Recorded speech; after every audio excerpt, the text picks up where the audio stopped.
Well, great men are like eagles and build their nest on some lofty solitude. Congratulations, 2K subscribers and counting. Thank you so much to you all for having a listen in at my world and my views and my thoughts and helps, tips and tricks here at Modeloco. My name's Andy. Please subscribe, hit the notification bell. It won't hurt the bank balance. I always said after reaching 1,000 subs, I'm not doing Elvis again. But if I ever reach 2K, I'll bring down the ladder and go back up a loft to see if I can pick up where I left off. A decade on, and after at least a 5-year hiatus, to gently eke out any new life forms, cobwebs, dust and infestations, to boldly go where no cam has been before. Lofthouse is finally unveiled. Come on up then. Will it ever run again? Now that's another matter.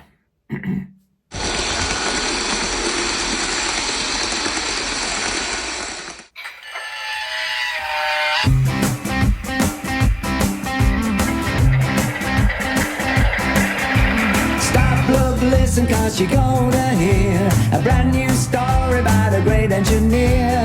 He's the greatest of them all, we claim. Number one is his engine, Casey Jones, his name.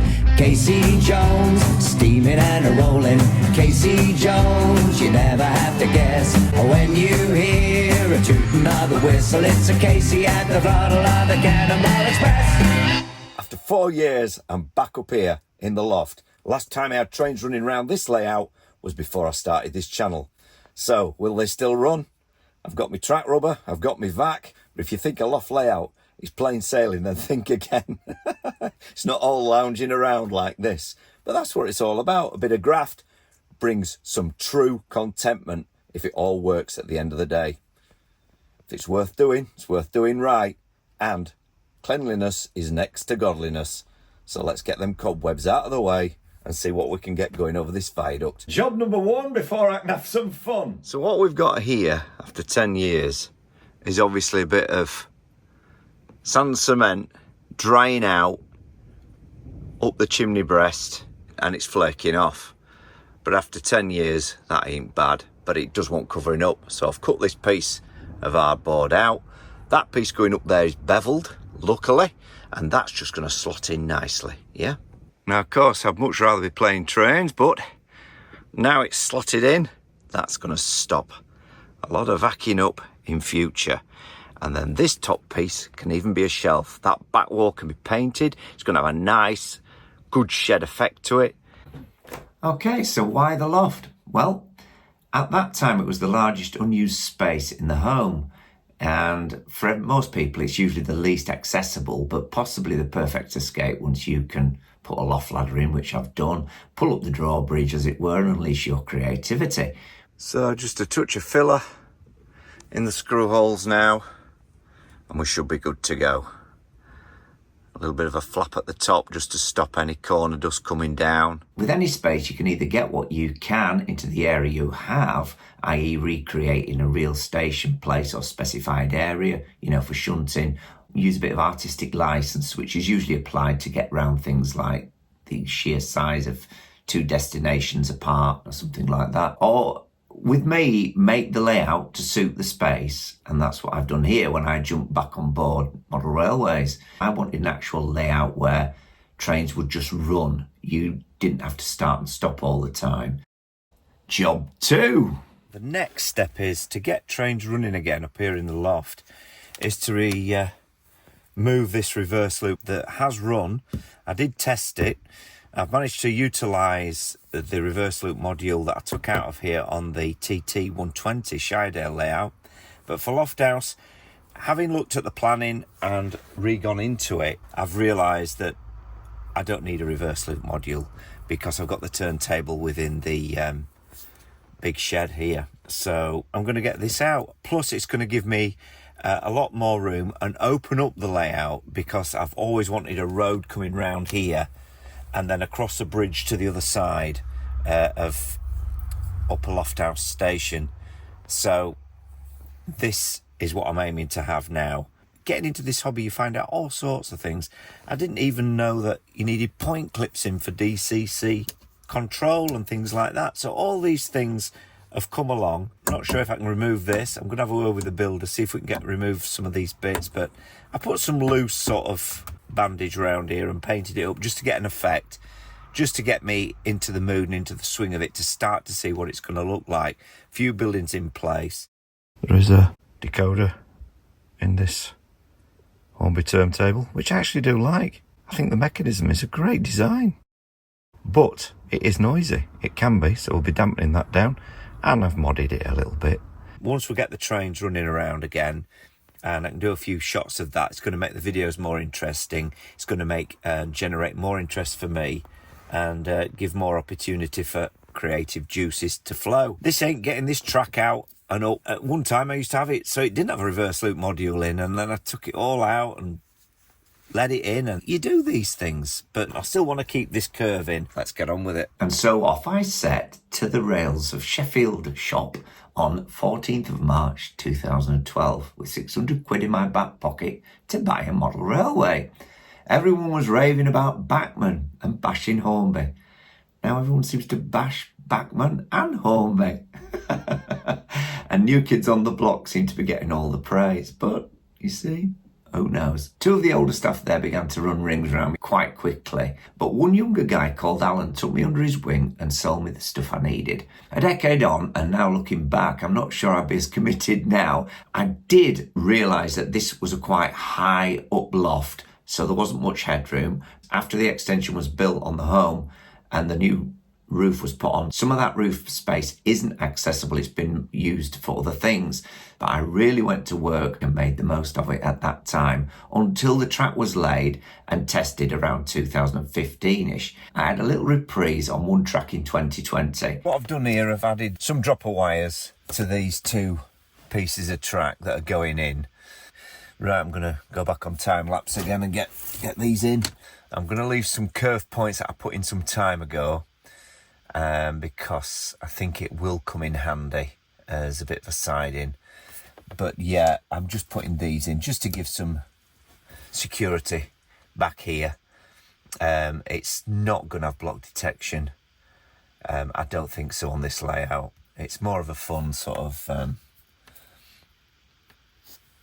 experience, a different experience to the ones I've had before. So yeah, so we're going to do black to the back and just put them back in.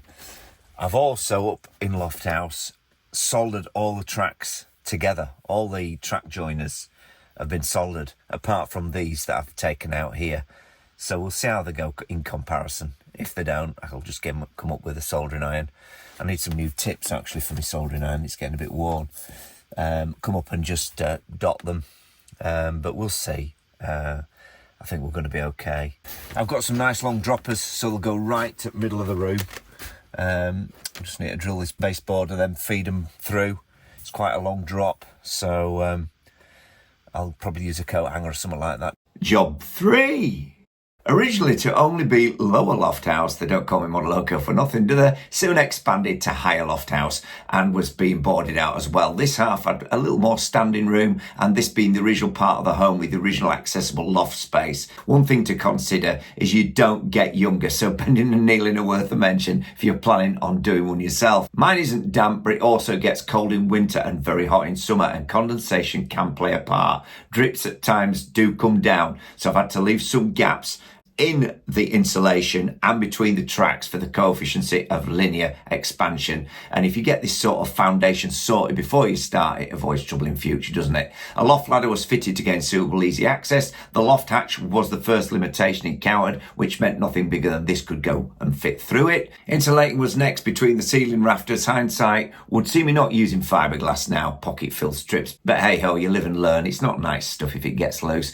But as it's a cold space and susceptible to condensation, then did my best with the budget at the time. The roof felt breathes like Gore-Tex, so do remove some sections in areas that suffer if there's any condensation build-ups in certain areas, because I've got no skylights and not many side vents are still left open to let wind blow through. So yeah, I've removed pockets here and there. Up here, like the shed layout, it's always been resin buildings for me. I see some modelers loving to scratch build, but that's really not my thing. And other people love to pull the locomotives in bits, but that's not really my thing either. It's what we all concentrate on and what we all love. A bit of it's okay, but I love the track, the layouts, the detail models all built, the sound, the tech, and the building of hillsides, bridges and tunnels rather than buildings and windows. So it's resin buildings for me, and it saves with the damp. And they do hold their value. I was in and out for a good year before things could actually start on the layout build.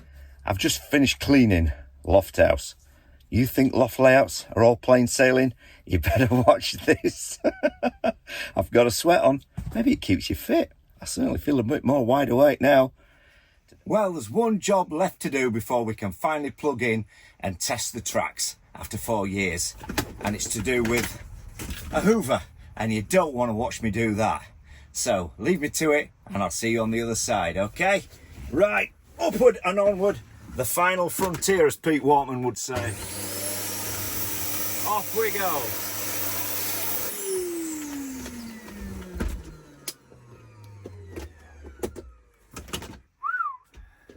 Job 4.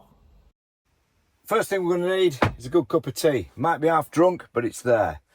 Now you can see I've put a bit of a station in situ. In fact, while I've been digging around, I've actually found another 2 bits of platform. So they could go in as well at the end of there. It's by no means how it's going to look when it's finished, this layout, at all. I'm just putting this in just to give a bit of a creative effect. I'll probably add them as well. I did think about even selling all this and making my own platforms because I've done that in TT 120 and it's a lot easier. So yeah, well, I'll leave them off for now. That's another story. Cup of tea out of the way.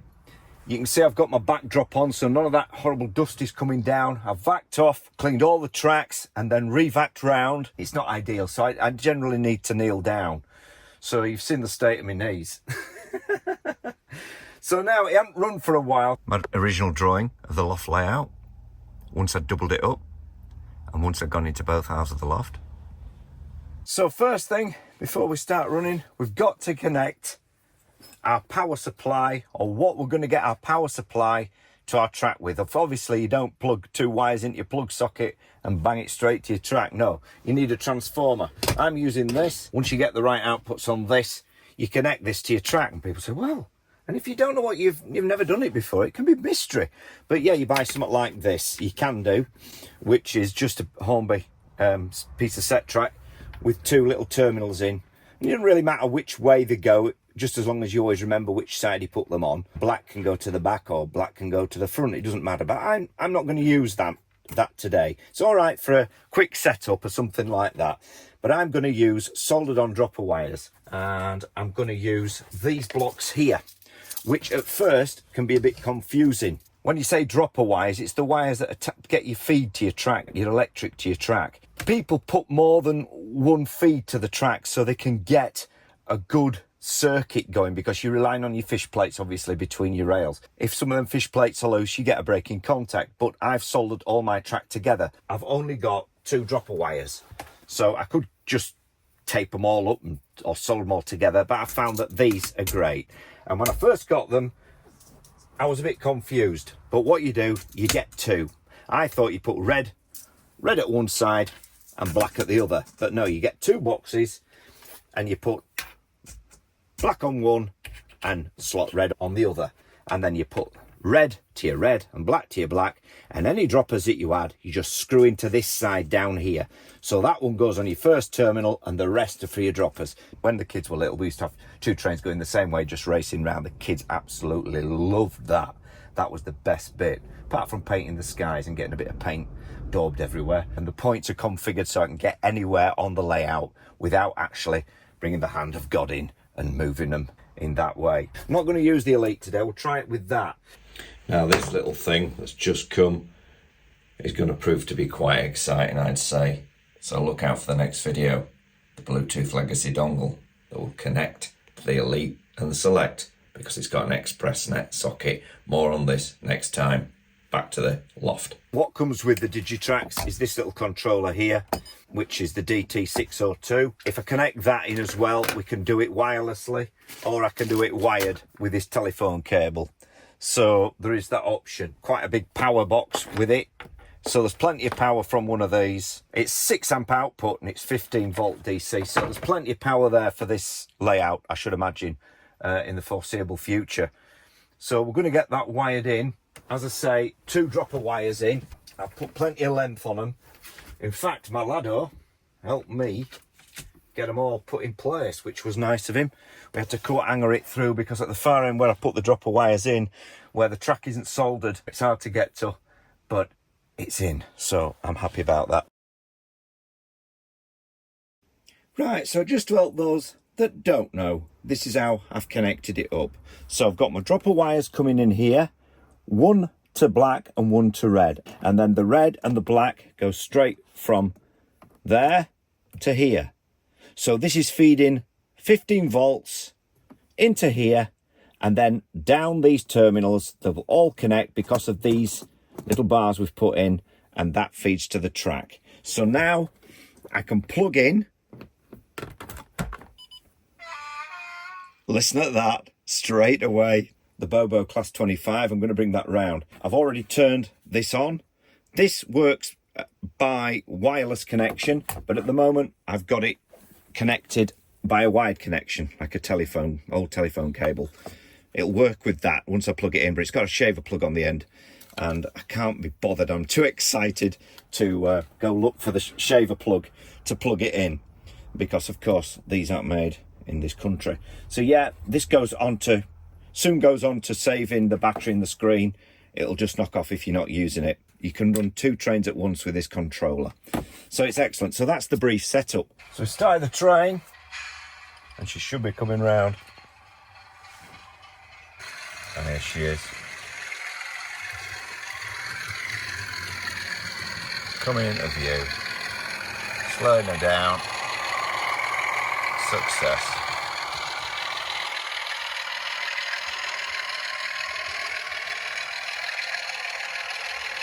Take her right round, see if it works.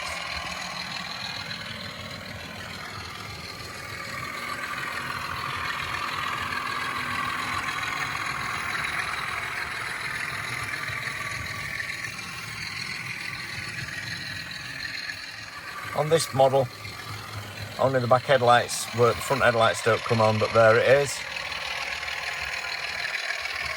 Coming into the dock. See where I put the old track down before, and I didn't get the radius quite right. But yeah, perfect. That's success. While we're looking at this, I feel like Blue Peter here. When you're in the loft, a nice comprehensive set of all your trains and what your addresses are. So I've got quite a few of my trains on here, and I've used these microphone boxes, which are excellent, from Shaw. Because I'm in the music sort of sphere, as many modelers are, I'm finding. So these just unzip. I've never used them for anything else, but they're great for carriages. Look at that. And you could put a phone between each carriage. So easy to get up your loft ladder. Nice and secure. And the other thing I've used, old iPod boxes as well. And what you can put in that, they're very tight, but these are great for putting your, bit of rolling stock in as well, and getting it upstairs. It keeps it dust free, it's nice and tidy. In fact, when the kids were little, I put that, look, Hornby, this box contains Dad's trains and carriages, do not touch or tip up, thank you. Because the kids liked to play with trains, and they didn't understand that they weren't toys at the time. They thought they were Playmobil and Lego. But that being said, they've grown up now, so Dad can play with his Lego. No, he's grown up Lego.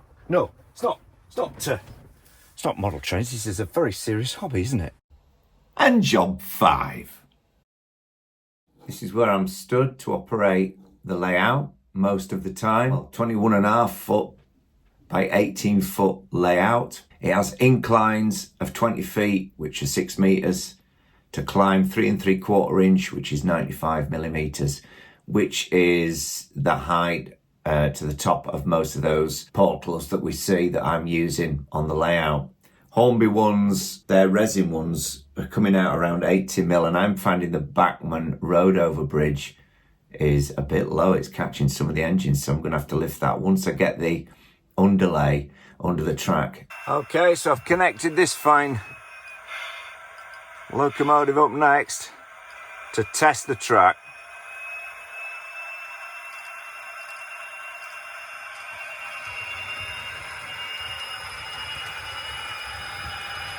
And away we go on the first test run.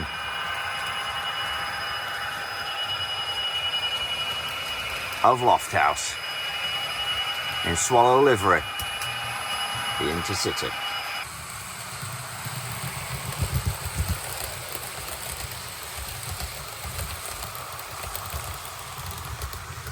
This diagram doesn't show exactly how it looks, it's just a representation of the layout of Lofthouse, so I can see it better. We're leaving out here over the points.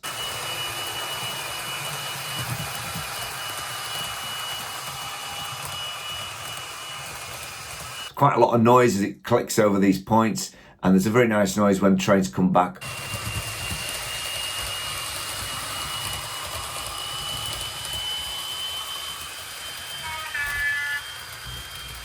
Round mid-shed, heading round the bends, and then we're coming down Long Hall, which is a 20-foot, 6-metre run.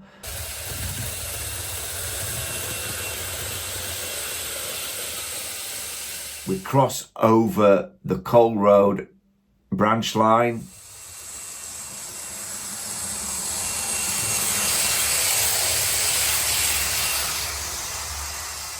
Turning into Lover's Leap.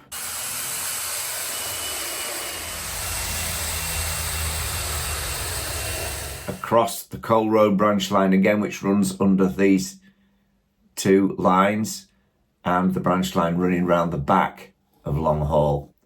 Over Lover's Leap suspension bridge, just a one track.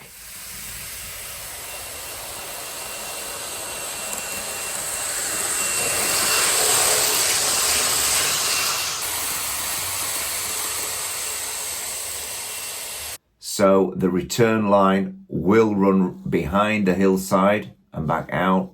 I didn't want a twin track suspension bridge. I could have joined two together, I suppose.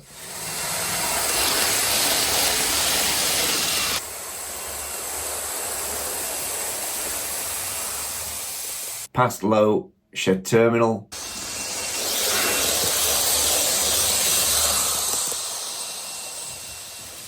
And as we come down here, it's not very well represented, this bend, because it's virtually one continuous bend.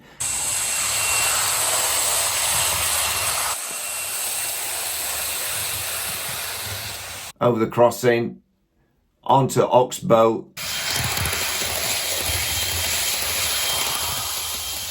And this is a second radius curve. And this is where it really tests your trains. Really tests your rolling stock to see if you've got it all lined up right. Into Low Loft Station.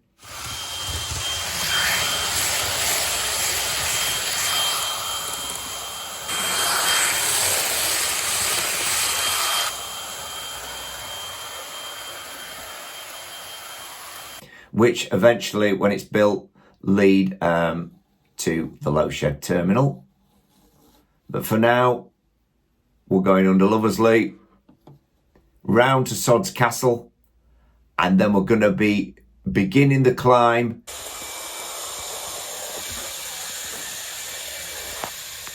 as we can see Lupton Farm here, the 20-foot, 6-metre climb up Fulcrum Fell.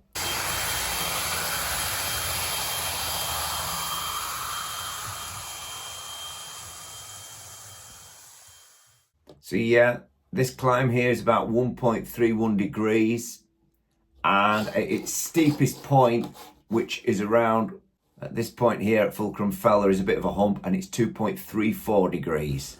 So this really tests your loco stock, and this is the steepest part of the layout. Back over Coal Road.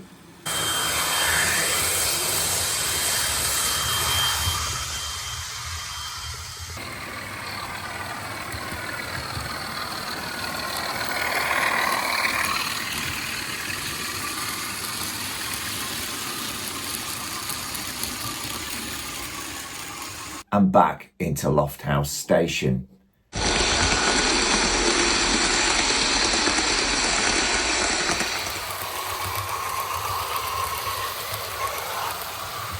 As you see, all this area here is not yet built, and I've just put some loose buildings here.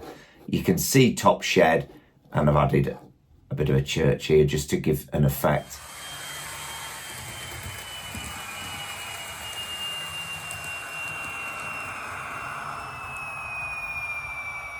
And we'll test the other direction with some other trains.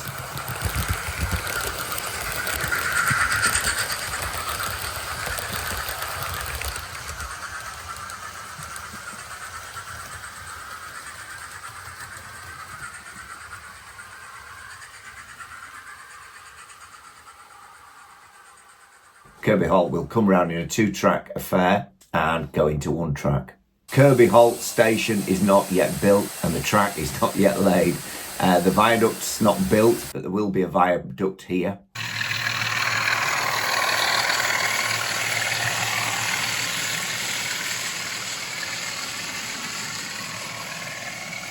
Kirby Halt overblow isn't laid with track yet, but there's the basic structure now put in.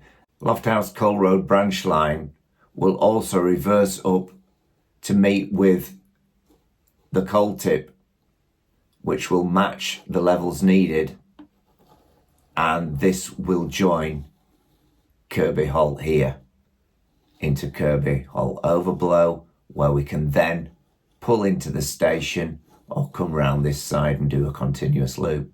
It's all new to me. I mean, I've just spent some time drawing it all out, taking it from a paper drawing that you saw pinned up in the rafters to this, which I've done in iTrain, which is great. Whether I use block detection, doesn't matter. I won't have done this drawing correctly to use block detection, I'm sure. But it gives me a great idea about the layout and the plan and where it's going. And it's really good to see it graphically represented like this. So there we are, our first run in Lofthouse. Now, cup of tea. Keep subscribing, keep giving us a thumbs up. It helps the channel, especially as an independent, unaffiliated modeller. That's Modeloco. See you next time. Need a Modeloco mug, don't I?